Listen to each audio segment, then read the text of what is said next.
Bolshevism in Russia. On October 1st, Mao Zedong declares the founding of the People's Republic of China in Tiananmen Square, Beijing. He is funded by Rothschild, created communism in Russia and handled by the following Rothschild agents: Solomon Adler, a former United States Treasury official who was a Soviet spy; Israel Epstein, the son of a Jewish Bolshevik imprisoned by the Tsar in Russia for trying to foment a revolution there; and Frank Coe, a leading official of the Rothschild-owned IMF. In December 16th's Jewish Chronicle, Israeli Prime Minister, David Ben-Gurion, is quoted with the following statement: "Jerusalem is not the capital of Israel and world Jewry, it aspires to become the spiritual center of the world." 1950. Figures reveal that as planned by the Rothschilds, every nation involved in World War II greatly multiplied their debt, bringing them further and further under Jewish control. Between 1940 and 1950, United States federal debt went from $43 billion to $257 billion, a 598% increase. During that same period, Japanese debt increased by 1,348%, French debt increased by 583%, and Canadian debt increased by 417%. James Paul Warburg, appearing before the Senate on 7th February, arrogantly states, "We shall have world government, whether or not we like it. The only question is whether world government will be achieved by conquest or consent." Thus the Rothschilds get to work on their plan for global government, which starts with a three-step plan to centralize the economic systems of the entire world. These steps are: 1. Central bank domination of national economies worldwide. 2. Centralized regional economies through superstates such as the European Union, and regional trade unions such as NAFTA. 3. Centralization of the world economy through a world central bank, a world currency, and ending national independence through the abolition of all trade tariffs by treaties such as the General Agreement on Tariffs and Trade, GATT. Israel passes their law of return, guaranteeing every person born of a Jewish mother, throughout the world, the right to dwell in the State of Israel. However, the Palestinians, who had lived there for 1,300 years, are denied that right. John David, former chief of the Justice Department's Internal Security Section, notes that the Israeli intelligence service is the second most active in the United States after the Soviets, both of which are of course controlled by Jews. 1951. On April 1st, the Israeli secret intelligence agency, the Mossad, which will go on to terrorize the world, is formed. The Mossad soon takes control of its American arm, the Anti-Defamation League. The motto of the Mossad is probably the most disturbing secret service motto in the world. It is, by way of deception, "Thou shalt do war." 1952. Israeli Prime Minister David Ben-Gurion oversees a project in which a generation of Sephardic Jews in Israel are weeded out from their Ashkenazi counterparts at school, and, to avoid suspicion by the parents, these Sephardic children are then taken on school trips. On these supposed trips, they actually receive a radiation treatment, purportedly for ringworm infection. At this time, the permitted maximum X-ray dose was 0.5 rad, yet these children received 350 rad, directly to their heads.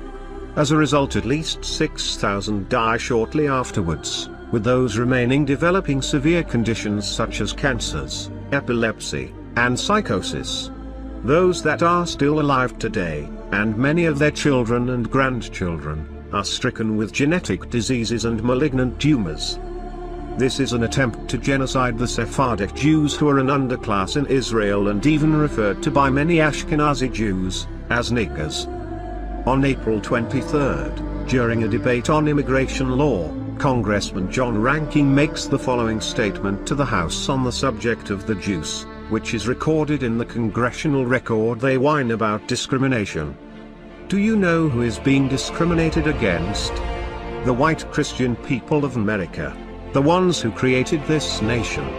Communism is racial. A racial minority seized control in Russia and in all her satellite countries, such as Poland, Czechoslovakia, and many other countries I could name. They have been run out of practically every country in Europe in the years gone by, and if they keep stirring race trouble in this country and trying to force their communistic program on the Christian people of America, there is no telling what will happen to them here. 1953. Dwight Eisenhower, who in the 1915 West Point Military Academy graduating class yearbook, is referred to as a terrible Swedish Jew, is elected President of the United States. On June 19, Julius and Ethel Rosenberg are executed in America for espionage. They had been caught supplying secrets regarding atomic bomb manufacture to the Soviet Union, a country they had great affinity for, having met at a Young Communist League meeting in America, and also being Jewish, of course. N.M. Rothschild and Sons found the British Newfoundland Corporation Limited to develop 60,000 square miles of land in Newfoundland, Canada, which comprises a power station to harness the power of the Hamilton, later renamed Churchill, Falls. At the time this was the largest construction project ever to be undertaken by a private company. 1954. The Levin Affair. Israeli agents recruit Egyptian citizens of Jewish descent to bomb Western targets in Egypt, and plant evidence to frame Arabs, in an apparent attempt to upset American/Egyptian relations. Israeli Defense Minister, Ashkenazi Jew, Pinchas Levin is eventually removed from office, though many think real responsibility lies with David Ben-Gurion. This is the first known use of Jews who look like Arabs, being used by the Jews to carry out terrorist attacks that they then blame on the Arabs, and is an example of how their Secret Service motto, by way of deception, "Thou shalt do war," works in practice. A hidden microphone planted by the Israelis is discovered in the office of the United States ambassador in Tel Aviv. In Holland, the Bilderberg Group meets for the first time at the Bilderberg Hotel in Arnhem. The Bilderberg Group is a Rothschild-founded international organization of approximately 100-200 influential people, mostly politicians and business people, who meet annually, and in secret, to carry out the bidding of the Jewish world power behind the scenes. Regulars at these meetings put forward the forthcoming global policy, which delegates report back to their respective governments who then implement this policy. Bilderberg meetings are also used so that Rothschild, David Rockefeller and Jewish frontmen such as Henry Kissinger, can check out potential leaders of countries, and decide whether or not they want them as leaders of said countries. For example, Bill Clinton was there in 1991, Tony Blair was there in 1993, and Angela Merkel was there in 2005. Also Rands, who didn't pass the Bilderberg audition, such as future Chancellor of the Exchequer, Gordon Brown, and former leader of the Conservative Party, William Hague, were there in 1991 and 1998 respectively. 1955.